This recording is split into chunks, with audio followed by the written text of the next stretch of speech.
Mais uma vez estamos aqui reunidos para continuar aprendendo a palavra de Deus. Então, o slide já... Pode colocar no slide, mas esse aqui já está no enfoque mesmo. Isso.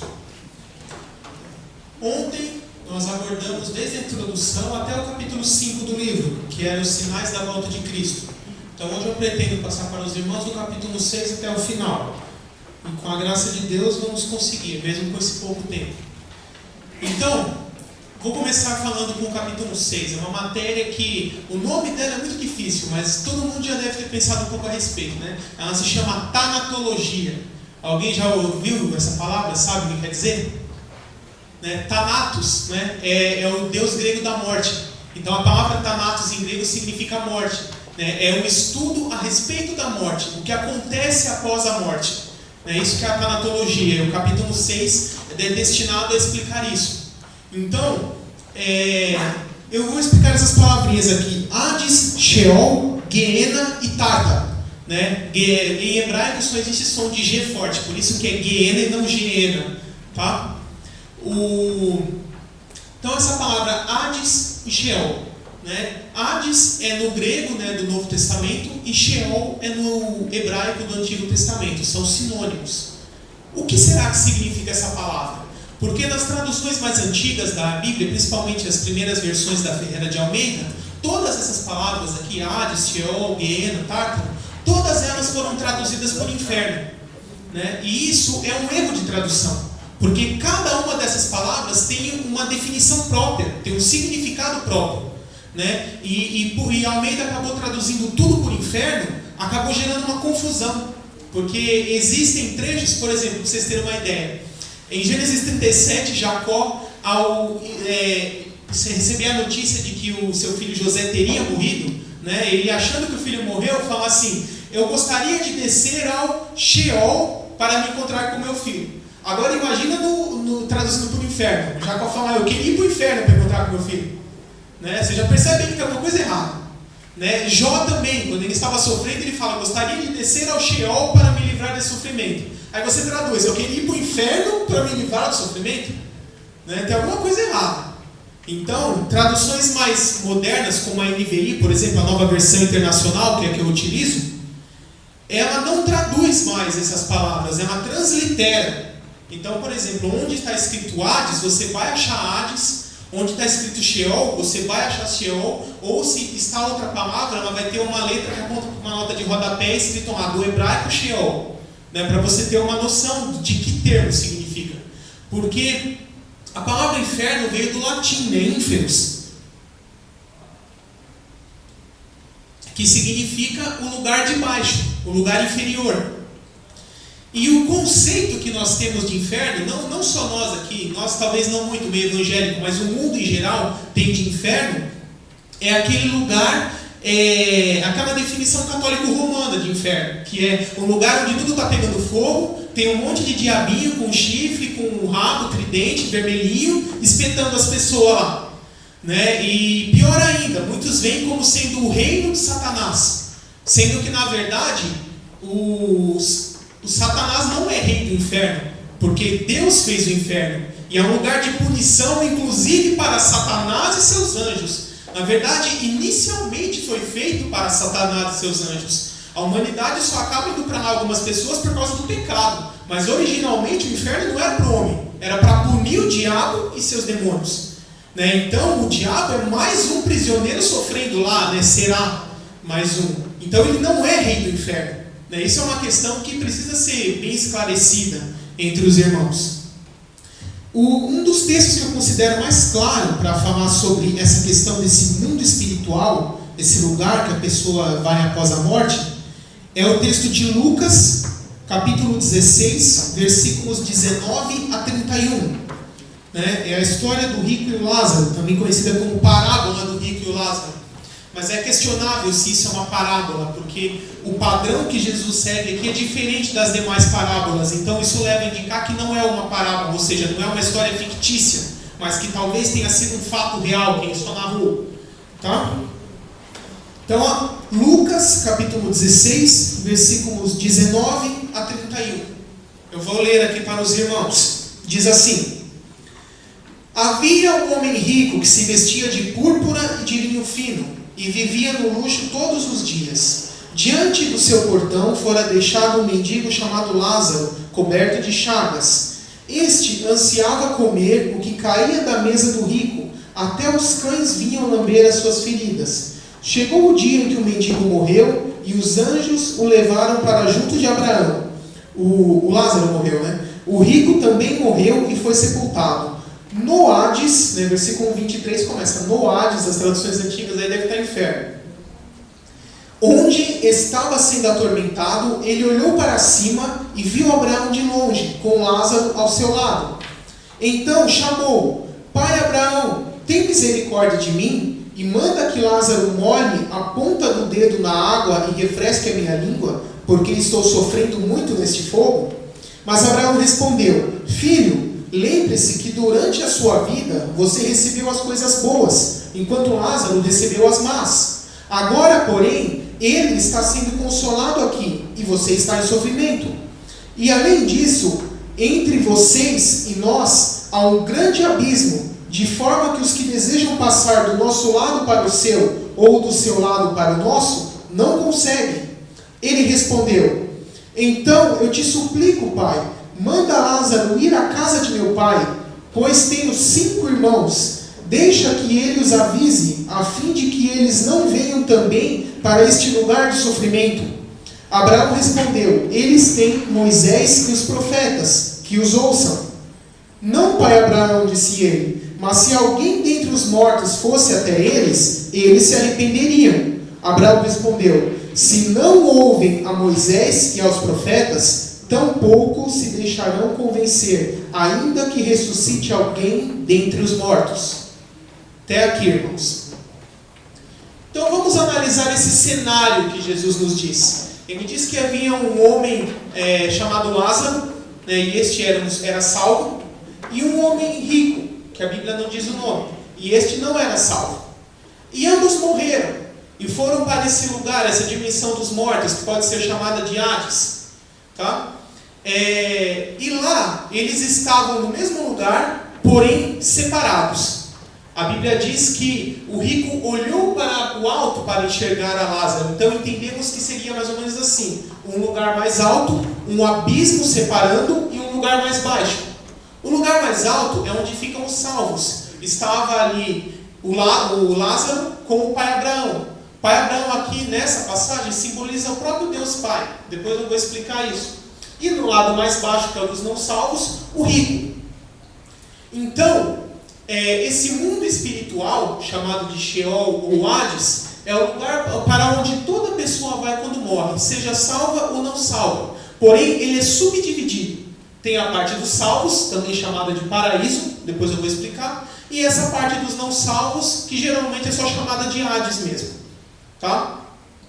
E por que existe esse lugar? Existe uma confusão muito grande na igreja de tender a achar que céu e paraíso são o mesmo lugar. E na verdade não são. O paraíso é um lugar e o céu é outro. Né? São bem parecidos, mas têm propósitos distintos. Perceba o seguinte: Jesus, quando estava lá na cruz, pouco antes de morrer, ele olhou para o ladrão do seu lado, que creu, e falou: Em verdade te digo que hoje estarás comigo no paraíso. Ou seja, pelo que o próprio Jesus disse, naquele mesmo dia, os dois estariam no lugar que Jesus mesmo chamou de paraíso, certo? No terceiro dia, logo após ter ressuscitado, quando Maria Madalena encontrou ele ali no jardim, o que ele disse? Não me toque, pois ainda não subi para o meu Pai. E aí vocês vão pensar, é pegadinha, é isso? Porque 3 dias antes ele disse que naquele mesmo dia está no paraíso, considerando que céu e paraíso fosse o mesmo lugar. E aí quando ressuscitou ele falou, não subi para o Pai ainda. Então alguma coisa está errada. E o que está errado? Céu e paraíso não são o mesmo lugar. Tá? Então, o que é esse lugar chamado de paraíso? A Bíblia diz que tanto os salvos quanto os não salvos vão ressuscitar, porém em momentos diferentes.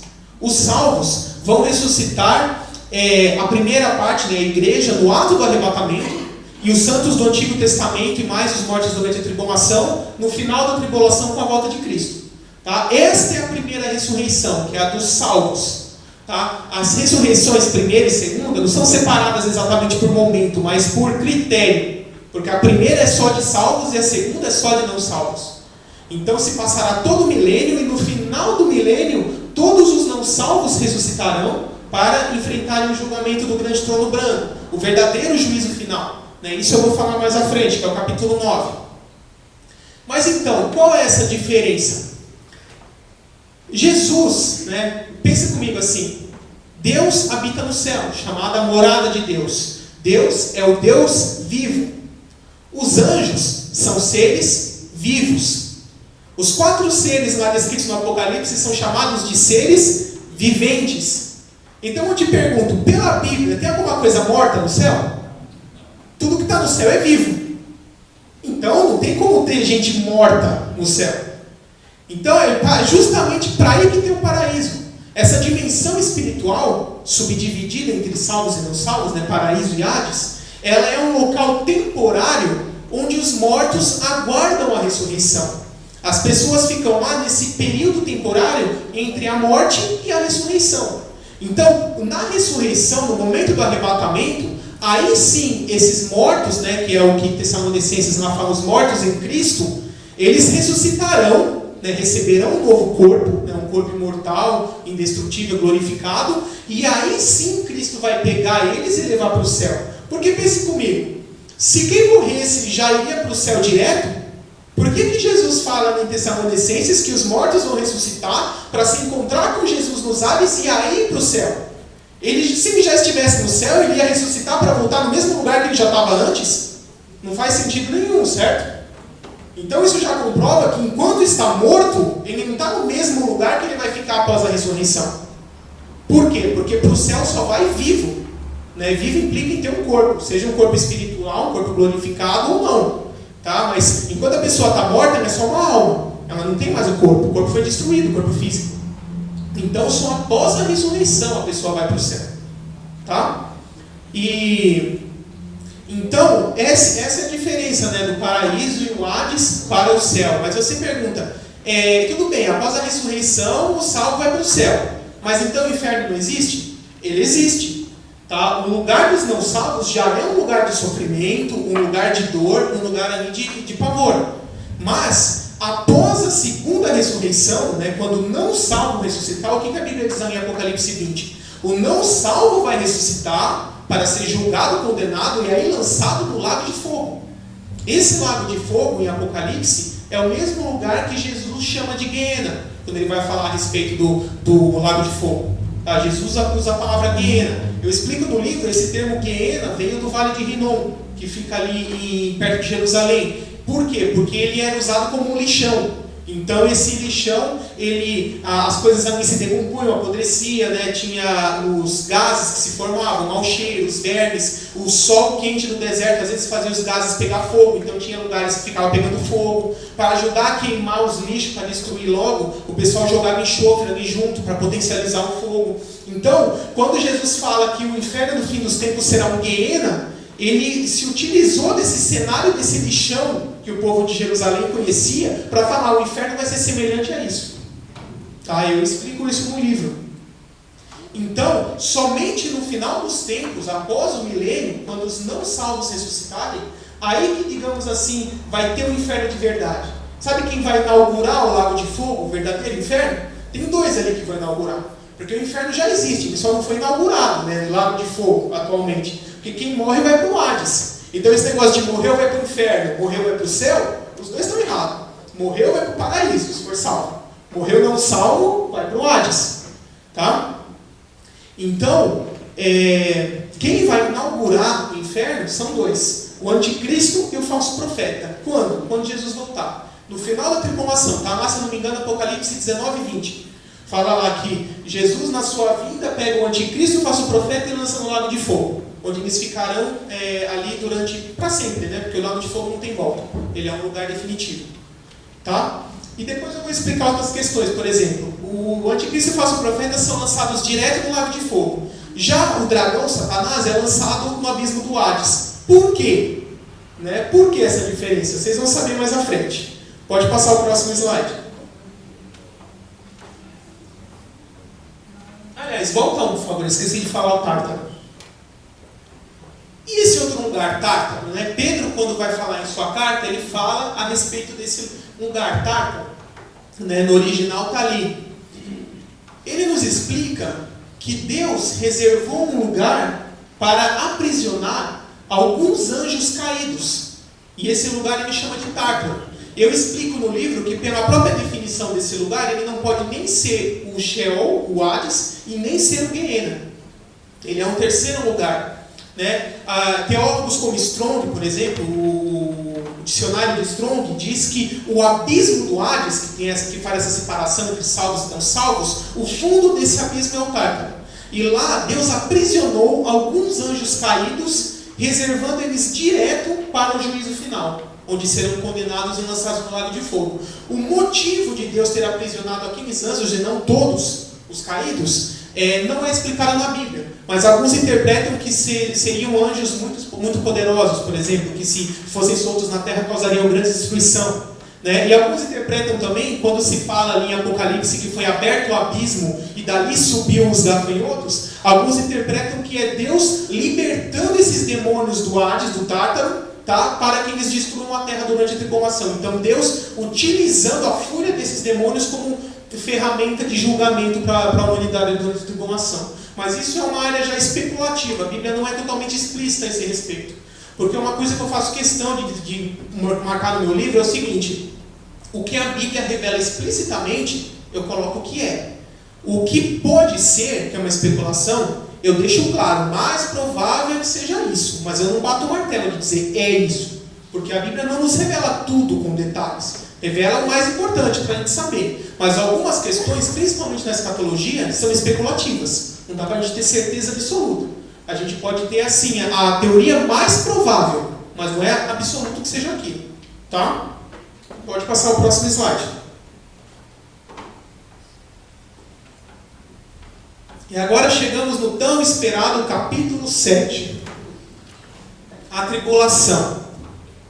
Lembra que eu falei para vocês que Deus subdivide toda a humanidade em 3 grupos? Igreja, Israel e os gentios ímpios. Então, a forma que eu achei mais didática para explicar tudo o que ocorrerá na tribulação é subdividir o que ocorrerá com cada um dos grupos. Então eu vou explicar para vocês o que ocorrerá com a igreja durante a tribulação, com Israel e com os gentios ímpios. Certo? Então a primeira parte será a igreja. Pode passar o próximo slide.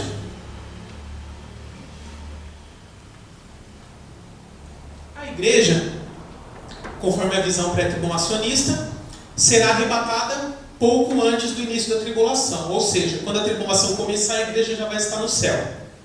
Tá? E lá, a igreja participará de 2 eventos. O tribunal de Cristo e as bodas do Cordeiro. Então, o que é o tribunal de Cristo? Muitos têm, assim, um medo a respeito do tribunal de Cristo, porque eles dizem assim, têm medo de achar que é por condenação esse tribunal. Certa vez uma aluna minha, ela veio com a seguinte pergunta para mim. Quem já tem o livro, se quiser, pode abrir na página 151. Ela veio com a seguinte dúvida para mim: pastor, se eu for arrebatada e ao chegar lá no céu eu for reprovada no tribunal de Cristo, eu vou para o inferno? Né? Ela veio com essa dúvida. Eu falei assim: irmã, se você não fosse salva, nem arrebatado você seria. Então, ser arrebatado já é a prova de que é salvo. Mas de onde surgiu essa dúvida dela? Do conceito errado de achar que o tribunal de Cristo é um tribunal para condenação, o que na verdade não é. Em grego, existem 2 palavras normalmente utilizadas, né, traduzidas como tribunal para o português. A palavra mais comum, do sentido que nós temos de tribunal, é a palavra critério, né, daí que veio o termo critério em português, que é aquela definição comum de tribunal, onde se tem ali um advogado de defesa, de acusação, um réu, um juiz, e se expõe as diversas provas, até que no final se chega a um veredito se ele é culpado ou inocente. Tá? Esse é o tribunal critério. Mas quando Paulo fala a respeito do tribunal de Cristo, A palavra que ele utiliza, traduzida como tribunal, é a palavra bema, né, ou bema, né, do grego. Né? E qual é esse conceito do bema de Cristo? Né? Vamos primeiro ler o texto aqui na página 51, no último parágrafo. O texto de 2 Coríntios 5,10 diz assim: pois todos nós devemos comparecer perante o tribunal de Cristo, para que cada um receba de acordo com as obras praticadas por meio do corpo, quer sejam boas, quer sejam más. 2 Coríntios 5,10. Na página seguinte, 152, tem o texto de 1 Coríntios 3, versículos 3 a 15. O texto diz assim: pois nós somos cooperadores de Deus, vocês são lavoura de Deus e edifício de Deus. Conforme a graça de Deus que me foi concedida, eu, como sábio construtor, lancei o alicerce e outro está construindo sobre ele. Contudo, veja cada um como constrói, porque ninguém pode colocar outro alicerce além daquele que já está posto, que é Jesus Cristo. Se alguém constrói sobre esse alicerce usando ouro, prata e pedras preciosas, madeira, feno ou palha, sua obra será mostrada, porque o dia trará a luz, pois será revelada pelo fogo, que provará a qualidade da obra de cada um. Se o que alguém construiu permanecer, este receberá recompensa. Se o que alguém construiu se queimar, este sofrerá prejuízo. Contudo, será salvo, como alguém que escapa através do fogo. Até aqui tá bom. Então, o que é o conceito de bema? Né, a definição mais simples que se pode ter é o seguinte: imagine nas Olimpíadas a ginástica olímpica, em qualquer modalidade. O atleta vai fazendo as diversas performances, com os diversos movimentos que ele precisa executar, e a cada movimento os juízes estão ali na bancada atribuindo uma nota. Então, executou perfeito, 10. Foi quase perfeito, 9,5. E por aí vai. No final da performance, somam-se todas as notas, tira a média dos juízes, e é atribuída uma nota àquele atleta. Né? E ele é premiado proporcionalmente à qualidade da sua performance. Então, esse tribunal é o bema. O tribunal onde os juízes estão ali, ou o juiz, atribuindo notas pela performance. Então, ele não é um tribunal para julgamento. O máximo que pode acontecer é se a pessoa tem uma performance ruim, receber uma nota baixa e não tem prêmio nenhum. Tá? Então, quando Jesus, né, isso daí assim é uma questão que a maioria das pessoas não fala assim muito uns com os outros em público, porque eles vão pensar assim, vão pensar que eu não sou espiritual.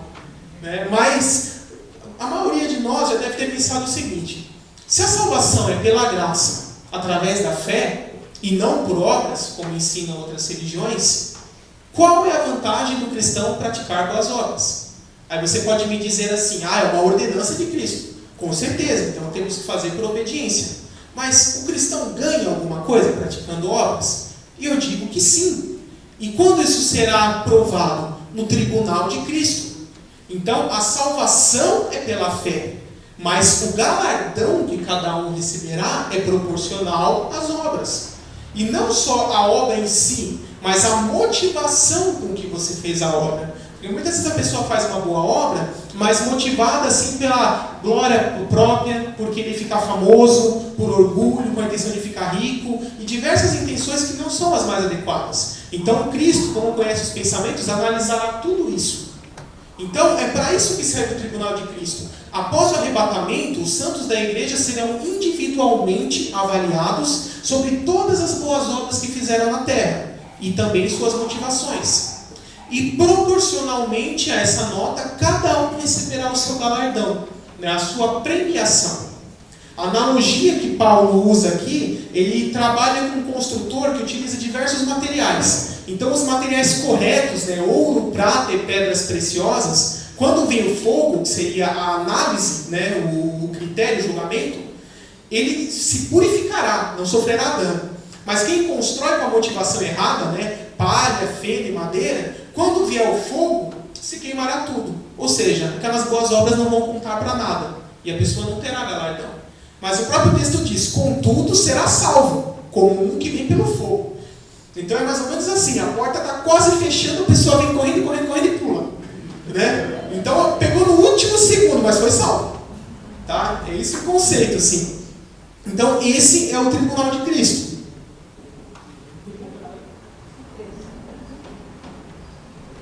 Logo depois deste, virá um segundo evento, as bodas do Cordeiro.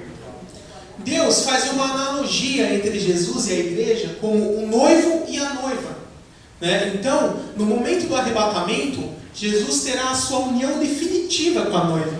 É interessante que eu até posto no livro, depois para quem quiser ler, o texto ali de Gênesis 26, que narra a história de Isaac, no momento em que ele foi conhecer a sua esposa, faz um paralelo perfeito de uma tipologia com o evento do arrebatamento. Porque se você for perceber, foi mandado um servo buscar a esposa, que seria o Espírito Santo. A esposa, liberalmente, livre e espontânea vontade, quis vir para se casar com o noivo. No momento certo, quando a esposa estava pronta, o servo começou a trazê-la de volta. Mas o que aconteceu? Isaac ficou esperando em casa? Não. Ele saiu, no meio do caminho, viu a esposa e foi ao seu encontro, a noiva. Né? E da mesma forma, Jesus virá os ares no meio do caminho para encontrar a sua noiva com o servo fiel, que é o Espírito Santo. E o que aconteceu? Isaac pegou sua noiva, levou para a casa do pai, seu pai Abraão, que a casa do pai simboliza o céu, e ali consumou o casamento, ou seja, se uniu definitivamente com a sua noiva, tornando a esposa. Então percebam que é uma analogia perfeita com o arrebatamento. Já ali, isso aqui a teologia chama de tipologia. É um evento real, histórico, mas que apontava para algo no futuro. Tá? Isso quem quiser fazer o curso depois vai ser explicado bem detalhadamente. Mas o que é esse evento? 7 anos de festa com Jesus e a igreja. É interessante que a Bíblia diz lá em Juízes 14, quando vai falar do casamento de Sansão, que desde aquela época a tradição judaica era que o casamento tivesse 7 dias. A festa de casamento era 7 dias. Israel durante a tribulação. Como eu já havia falado antes, para Israel, a tribulação começa com um acordo de paz entre eles e os árabes, intermediado pelo anticristo. Durante essa primeira metade da tribulação, esses primeiros 3 anos e meio, esse acordo de paz será honrado. Tá? Ambos os lados respeitarão isso, através da ditadura do governo mundial do anticristo, mas será respeitado. E isso permitirá que o templo lá em Jerusalém seja reconstruído. Porque no ano 70, mais depois de Cristo, quando Jerusalém foi destruída, o templo foi destruído junto. A única parte do templo que ainda existe é um dos alicerces chamado Muro das Lamentações. Né? E os árabes, justamente não querendo que o templo fosse reconstruído, construíram ali uma mesquita, chamada Mesquita de Omar, o Domo da Rocha, que é a segunda mesquita mais importante do islamismo. Né? E só perde para a de Meca.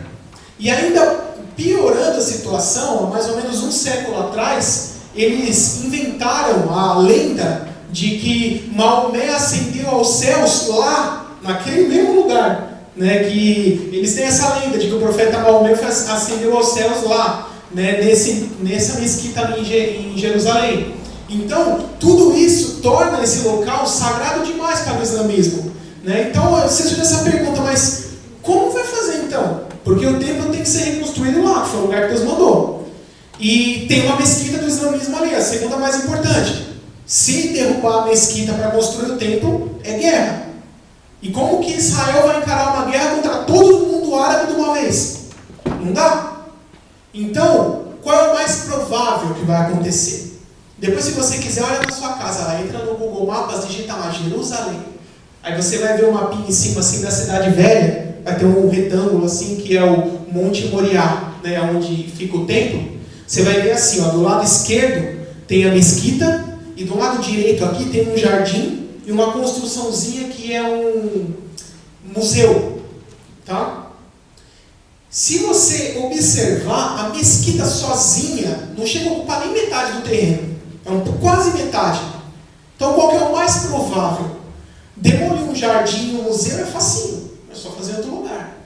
Então, não estará valendo um acordo de paz entre judeus e árabes? Qual seria o melhor sinal de selar a paz entre esses dois povos?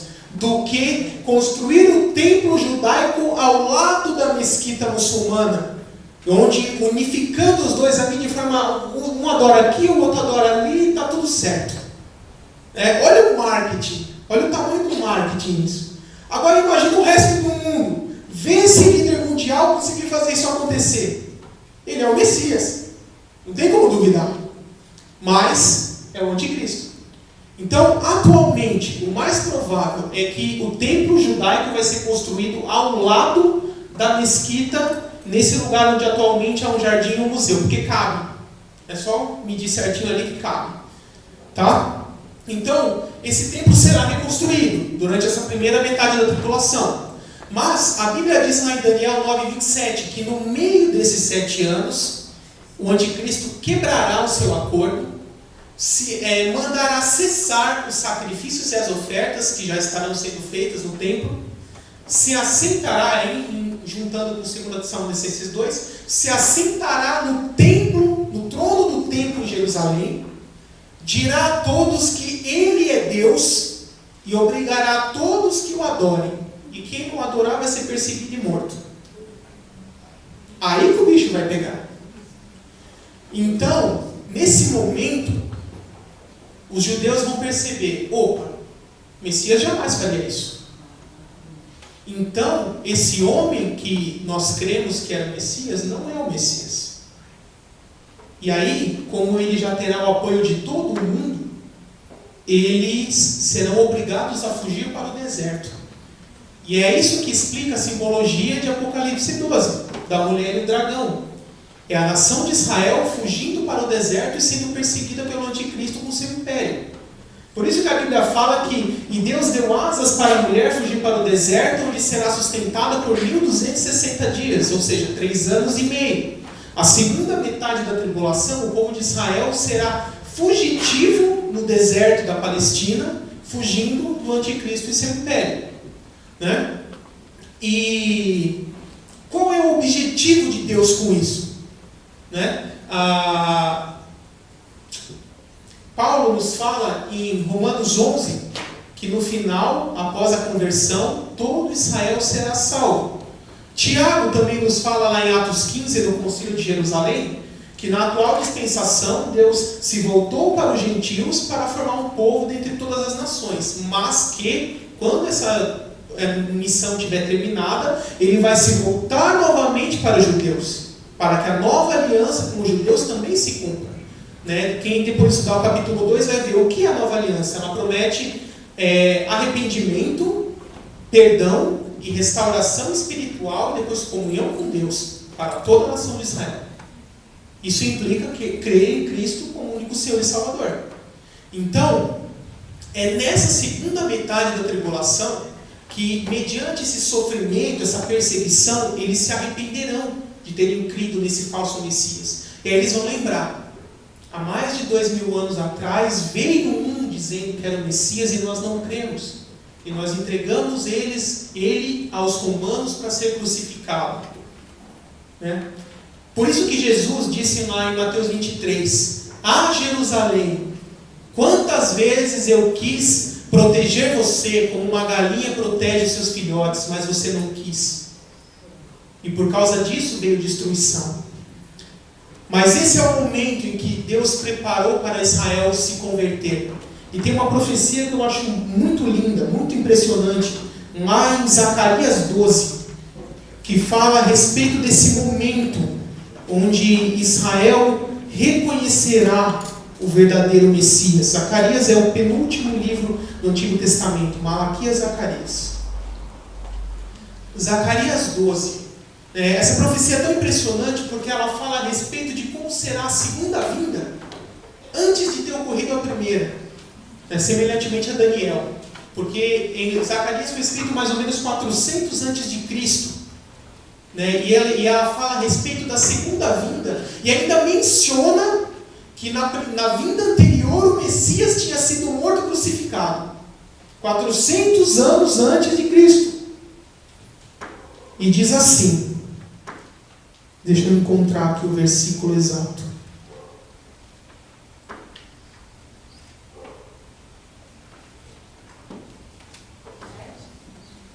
Deixa eu encontrar aqui.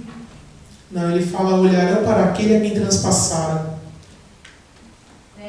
10. Isso, vamos ler do 9 em diante. Naquele dia procurarei destruir todas as nações que atacarem Jerusalém. Agora o mais importante. E derramarei sobre a família de Davi e sobre os habitantes de Jerusalém um espírito de ação de graças e de súplicas. Olharão para mim, aquele a quem transpassaram, e chorarão por ele como quem chora a perda de um filho único, e se lamentarão amargamente por ele como quem se lamenta a perda de um filho mais velho. Naquele dia muitos chorarão em Jerusalém, como os que choraram em Hadad-Rinom, no vale de Megido. Todo o país chorará separadamente, cada família com suas mulheres chorará. A família de Davi com suas mulheres chorará. A família de Natã com suas mulheres. A família de Levi com suas mulheres. A família de Simei com suas mulheres. E todas as demais famílias com suas mulheres. Perceba que impressionante. O profeta já revela ali exatamente quando vai, no ditado popular, cai a ficha de Israel. Temos que perceber, nós crucificamos o nosso próprio Messias. É por isso que lá em Apocalipse 1, 7, 1, 8, fala que o Senhor virá entre as nuvens e todos verão, até aqueles que o transpassaram. Algumas seitas, como o Testemunho de Jeová, interpreta isso dizendo que os soldados romanos que crucificaram Jesus vão ressuscitar para ele voltar. Isso está completamente errado. Está falando do povo judeu, em referência a esse texto aqui. O povo judeu crucificou Cristo, porque quem executou foram os romanos, mas foram eles que entregaram Jesus. Eles só aplicaram a pena aos romanos. Tá? Então, no Apocalipse está escrito que quando eles veem Jesus voltando, eles vão olhar ali as marcas dos cravos da mão e dos pés e chorarão amargamente de arrependimento de terem rejeitado o seu Messias. Tá? E nesse momento ocorrerá esse arrependimento, essa restauração espiritual de Israel, onde o povo em massa vai crer em Cristo como Messias. Mas eles terão que fugir para o deserto. E esse evento será gatilho de diversos outros eventos, porque ocorrerá uma invasão em Israel, mais ou menos na mesma época em que o acordo for quebrado. Provavelmente, quando o acordo for quebrado, vai ser de surpresa. Israel não vai saber que o acordo tinha sido quebrado. Virá um conglomerado de exércitos do norte de Israel, liderados pela Rússia, juntamente com a Alemanha e alguns países árabes ali que fazem divisa entre Israel e a Rússia. Eles se unirão. É o que a Bíblia fala em Ezequiel 38 e 39, de a invasão de Gog e Magog. Esse conglomerado marchará contra Israel, no ataque surpresa. Quem aqui viu Deixados para Trás 1? Isso acontece bem no comecinho do filme. E então, esse ataque surpresa será interrompido por uma intervenção do próprio Deus, que fará com que os aviões e as armas se explodam sozinhos e os exércitos fiquem confusos e se matem uns aos outros, de forma que Israel nem precisará lutar. Mas a partir desse evento, o acordo estará quebrado, eles terão que fugir, porque o anticristo reunirá 4 exércitos globais. O Daniel 11 se refere a esses exércitos como os reis do norte, sul, leste e oeste. Os reis do norte seriam os povos do leste europeu, da Rússia, juntamente com alguns países árabes ali mais ao norte, que seriam os reis do norte, Magog e Magog. Os reis do oriente, que a Bíblia fala lá em Apocalipse 16, que reunirá um exército de 200 milhões de homens. Esse será formado por Índia, China, Indochina, Japão, provavelmente Oceania também. Todos os países da Ásia, do Oriente, se reunirão num único exército. É importante observar aqui que durante todo esse período, os julgamentos descritos em Apocalipse dos selos, das trombetas e das taças estarão sendo executados e milhões estarão morrendo. A previsão que só com os julgamentos de Deus, se você for observar ali, fazer as somas, 2/3 da humanidade vai morrer. Tá? Fazendo uma conta, já são uns 7 bilhões. Então seria mais ou menos assim, 2,3 bilhões, não, 4,6 bilhões de pessoas vão morrer. Num período de 7 anos ou menos. Tá? Então, quando chegar na época da Batalha do Armagedon, vai ter uns 2 bilhões de pessoas vivas no mundo. Talvez nem isso. Tá? Então, um exército de 200 milhões nesse cenário é muito. Tá? Porque atualmente, países como China sozinha já tem um exército de 200 milhões, mas muita gente vai morrer antes disso.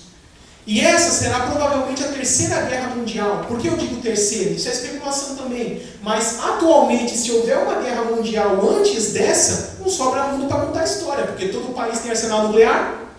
Tá? Então, provavelmente, a Batalha do Armagedon será a terceira guerra mundial. Tá? Então, esses 4 grandes exércitos continentais. Então, já falei do norte e do leste. Os exércitos do Rei do Sul serão todos os países africanos liderados pelo Egito. Tá? Também é importante observar que norte, sul, leste e oeste é em relação à Palestina. Porque para Deus, Israel é o centro do mundo. Tá? Então é o norte de Israel, é o leste de Israel. E assim por diante. Então, e o exército do oeste será o próprio exército original do anticristo, o exército da besta. Todos os países europeus. E aí você pode me perguntar assim, e o continente americano, onde entra nisso? A Bíblia não tem profecias específicas do continente americano, porque naquela época ele não tinha sido descoberto e provavelmente nem era habitado ainda. Tá? Mas, considerando que a colonização do continente americano foi feita por países europeus, basicamente Inglaterra, Espanha e Portugal, colonizaram tudo, né? O continente americano é uma extensão do continente europeu. Então, provavelmente, o continente europeu será parte desse exército do oeste, que é o exército original da besta. Tá? Então, esses 4 exércitos globais marcharão todos em direção à Palestina. Tá? Num vale chamado Vale de Megido, ou Vale de Armagedon. E ali se dará essa guerra. Esse vale, é interessante assim, a geografia de Jerusalém, ele é todo cercado por montanhas. Só tem um lugar que ele pode ser invadido por terra. E esse lugar é um vale, o Vale de Megido, ou Vale de Armagedon. Né? Megido é em hebraico e Armagedon em grego. Então, esses exércitos, né, a Bíblia diz que esse vale tem 300 quilômetros de extensão. Todos esses exércitos se reunirão nesse vale e marcharão como um exército colossal em direção a Jerusalém. Porque nessa época, os judeus já conseguirão ter voltado para Jerusalém e ter fixado sua fortaleza ali. E eles estarão presos, isolados, com um exército de milhões, talvez bilhões, de soldados do anticristo vindo, marchando contra eles. E no último momento, quando eles estiverem às portas de Jerusalém, que aos olhos deles não estiverem mais salvação, o profeta Zacarias nos revela em Zacarias 14, versículo 4 em diante, o que ocorrerá. Zacarias 14, versículo 4 em diante. Versículo 3 vai em diante, para ficar mais completo. A Bíblia diz assim, vou esperar um pouquinho para quem está procurando.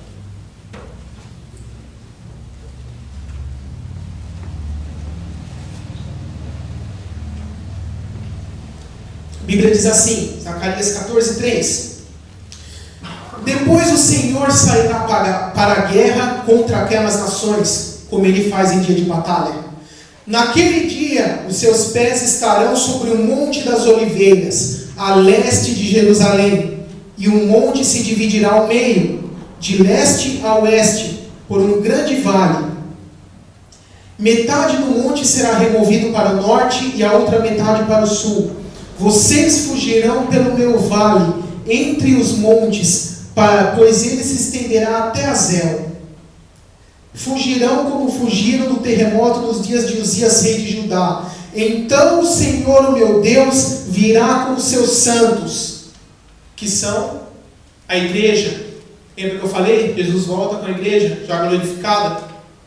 Vocês sabiam que a Bíblia profetiza exatamente o lugar que Jesus vai pôr o pé no chão quando ele voltar?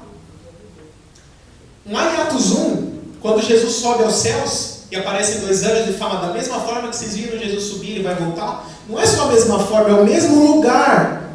Porque no versículo 12 diz, saíram do monte e foram embora, desceram do monte chamado das Oliveiras. Jesus vai voltar no Monte das Oliveiras, é ali que ele vai pôr o pé no chão. A Bíblia diz que todo mundo verá, mas o verá quando ele estiver descendo. mas vai ter um lugar que ele vai pôr o pé no chão. E por que ali? A Bíblia, imagine o cenário. O povo judeu, já crendo em Jesus, preso em Jerusalém.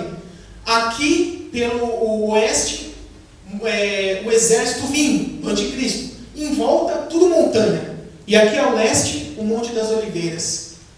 E é interessante que tem uma outra profecia bíblica que diz que o Messias entrará pela Porta Dourada, que fica justamente aqui no lado leste de Jerusalém, da cidade antiga. E os muçulmanos, tentando evitar que essa profecia se cumpra, emparedaram essa Porta Dourada, virou um muro, e fizeram um cemitério na frente, nesse espaço entre o Monte das Oliveiras e a cidade. Por quê? Jesus, sendo um sumo sacerdote, não pode tocar em nada morto. Mas a própria Bíblia já mostra como isso vai se resolver. Porque quando Jesus tocar o pé no chão, o monte se abrirá ao meio, metade para o norte, metade para o sul, e criará um grande vale de leste a oeste, que vai desde a entrada de Jerusalém até Azel. E o que acontecerá? Na antiguidade, Deus abriu o mar vermelho para o povo passar, e o faraó vindo. No final dos tempos, Deus vai abrir uma montanha para o povo passar, que é bem mais difícil. E essa montanha vai se abrir e o povo vai passar. Todo o povo vai passar em segurança. Quando já tiver passado todo mundo, então Jesus assume a frente da batalha. E quando o anticristo com seus exércitos chegar em Jerusalém, ele vai dar de cara com Jesus, não com o povo de Israel. E a Bíblia diz lá em Apocalipse, em 2 Tessalonicenses 2, também Apocalipse 19, que com o sopro de sua boca ele destruirá todo o anticristo e seu exército. E as aves do céu virão e comerão as carnes de todo esse exército. Essa é a vinda do nosso Senhor, poderosa. E quando Jesus virá, depois de destruir o exército do anticristo, ele pegará o anticristo, o falso profeta, e lançará no lago de fogo. E dará início ao reino messiânico, ao reino de Cristo na terra, para que as profecias, as alianças de Deus com Israel se cumpram. Então, qual será o primeiro evento? Pode passar o próximo slide. A questão das duas testemunhas eu vou deixar vocês curiosos. Quem são? Não vou falar agora não. Pode passar. Mais um. Até chegar no milênio. Aí. Qual será o primeiro evento que Jesus fará como rei de toda a terra? Um julgamento. Na verdade, dois. Um julgamento para Israel e um julgamento para as nações. Por quê? Haverão sobreviventes da tribulação. Pessoas que enfrentaram a tribulação inteira e sobreviveram. Tanto judeus quanto não judeus. Então, Jesus julgará todos os sobreviventes da tribulação separadamente. Primeiro, um julgamento para Israel, descrito em alguns trechos da Bíblia, como Malaquias 3, por exemplo. E outro julgamento para as nações, descrito principalmente ali em Mateus 25, versículo 31 a 46. Tá? Então, nesse julgamento, ele analisará todos os que verdadeiramente se converterão a Cristo. Os convertidos sobreviverão e terão direito de entrar no reino messiânico. Os reprovados sofrerão morte física e irão para o Hades, onde depois aguardarão a segunda ressurreição para serem jogados no lago de fogo. De forma que só os salvos dentre os sobreviventes da tribulação participarão do reino messiânico. E nesse reino, quando Jesus em sua vinda, ressuscitará também os santos do Antigo Testamento e os salvos mortos durante a tribulação. E aí, durante o milênio, haverá duas categorias de pessoas. Os já glorificados, já ressurretos, já imortais, que serão semelhantes a anjos vivendo entre os homens. E os ainda mortais, que são os sobreviventes da tribulação com seus descendentes. É interessante que a Bíblia fala que todas as coisas negativas serão tiradas. A terra toda voltará a ser como um Éden.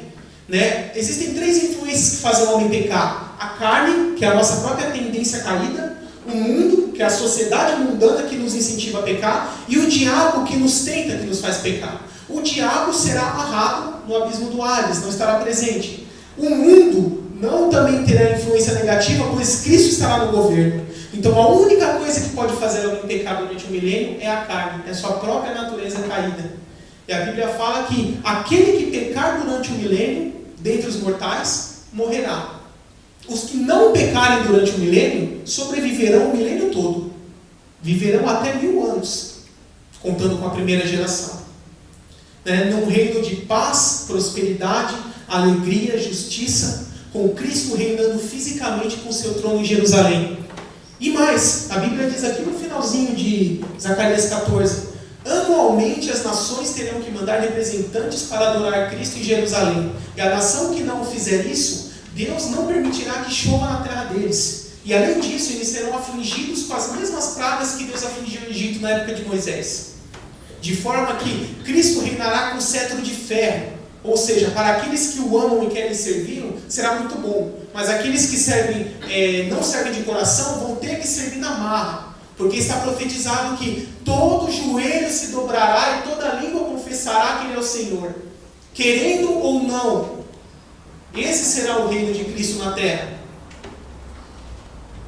E no final desse reino, pode passar o próximo slide. Mais um. Mais um. Ao terminarem os 1000 anos, haverão 5 eventos de transição entre o milênio e a eternidade. Isso está no capítulo 9 do livro, 8 ao milênio. Eu vou abordar cada um deles para vocês. Pode passar o próximo slide. A rebelião final de Satanás. Lembra que eu perguntei para vocês? Por que Deus, o anticristo, o falso profeta, joga no lago de fogo direto, que não tem mais volta? Mas o dragão, o diabo, ele colocou no abismo do Hades, da onde dá para sair. Porque é um lugar temporário. Porque ele já tinha a intenção de libertar o diabo no final do milênio. Por quê? Pense comigo. Aqueles que nasceram durante o milênio mortais, como saber se eles amavam e serviam a Cristo de coração ou por obrigação? Simples, tentando eles. Então o diabo será solto para tentar as nações, e aqueles que serviam a Cristo na marra vão cair na lábia do diabo. Vão acreditar que ele realmente pode levantar um exército para marchar contra Cristo de novo. E ele reunirá esse exército de toda a terra, daqueles que... E esse será o teste. Os que se aliarem ao diabo estavam servindo na marra. E os que não se aliarem é os que são verdadeiramente salvos. E a Bíblia diz que esse grande exército marchará contra Jerusalém e Deus fará com que caia fogo do céu e consuma todos eles.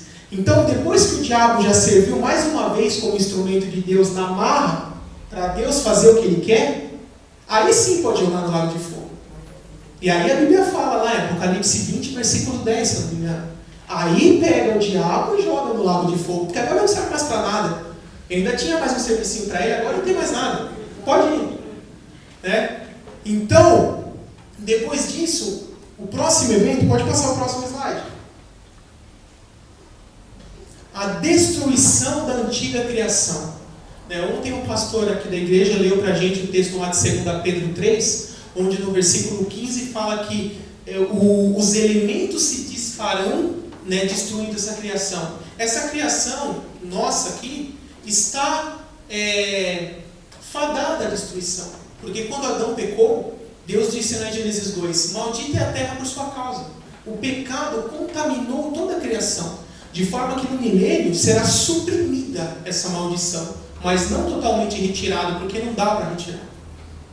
Qual será a forma de purificar tudo isso? Porque na eternidade, céus e terra vão se unir numa única coisa. E o céu é totalmente santo. Para que essa criação se una com o céu, precisa que ela seja totalmente purificada de qualquer vestígio de pecado. E como vai fazer isso? Deus vai derreter totalmente essa terra, como se ela se transformasse numa grande bola de lava, onde todos os elementos se desfarão. E aí Ele vai recriar a terra. Por isso que a Bíblia fala novos céus e nova terra. Enquanto isso estiver acontecendo, haverá... Pode passar o próximo slide. Vai? Não, já é... Mais... Deve ser uns 3 para frente desse. Isso, aí. Segunda ressurreição. Como eu já disse, a primeira ressurreição é dos salvos. Só no final, depois do milênio, haverá essa segunda ressurreição que é a dos não salvos.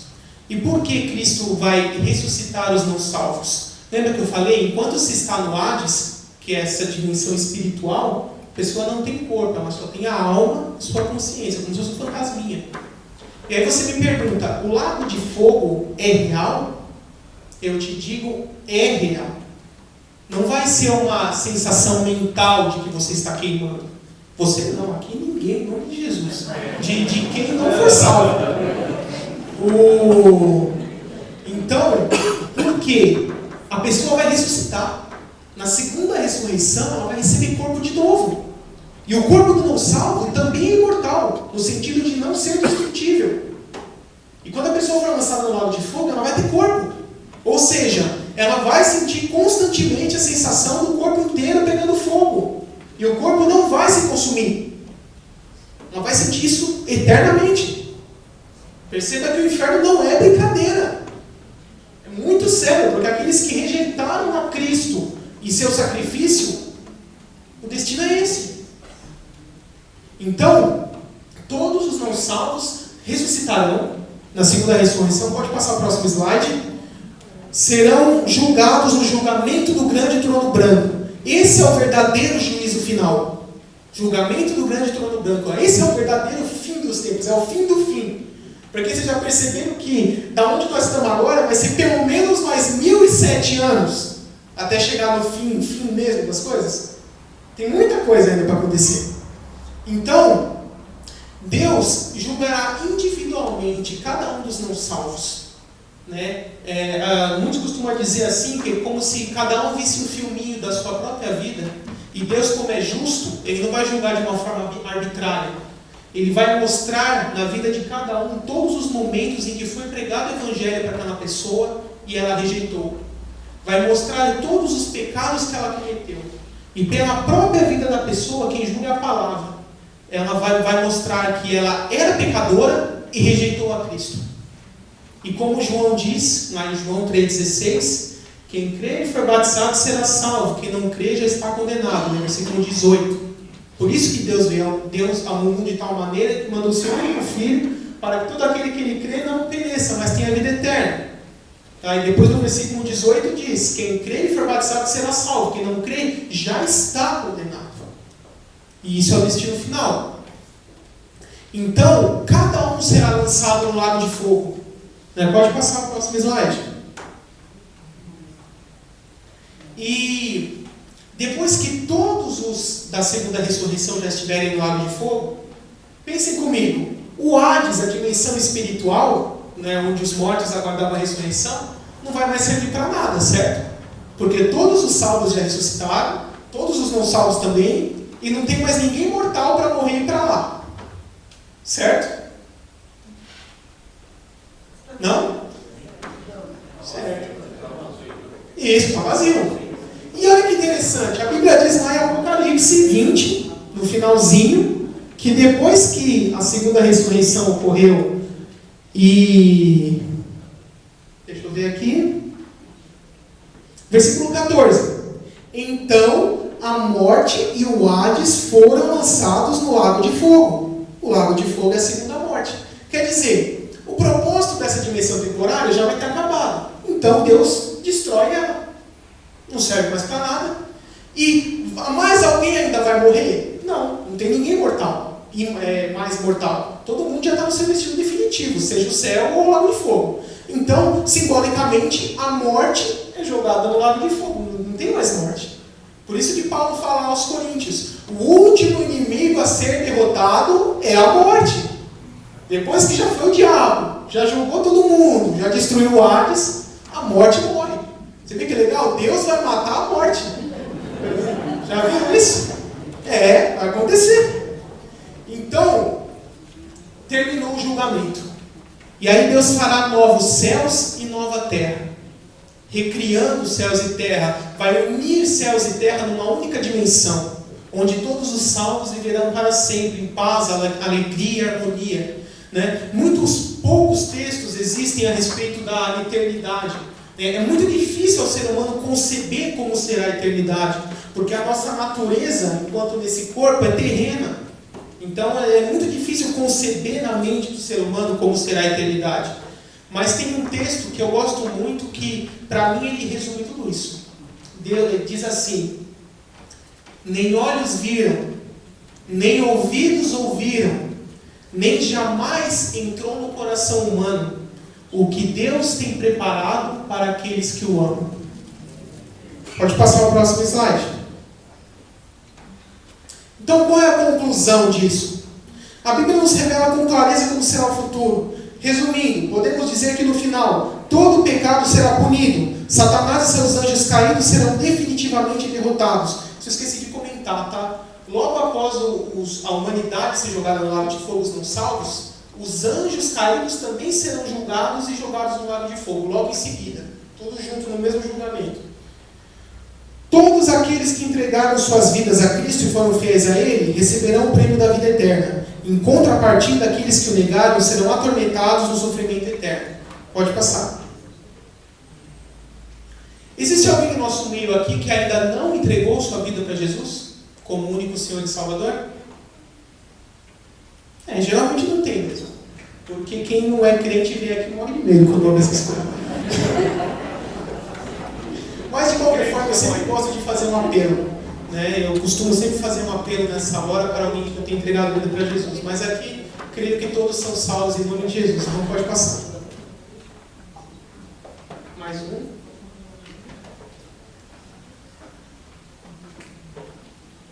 Então, quem quiser ter o meu contato, meu e-mail é pr.gabriel.oliveira@hotmail.com.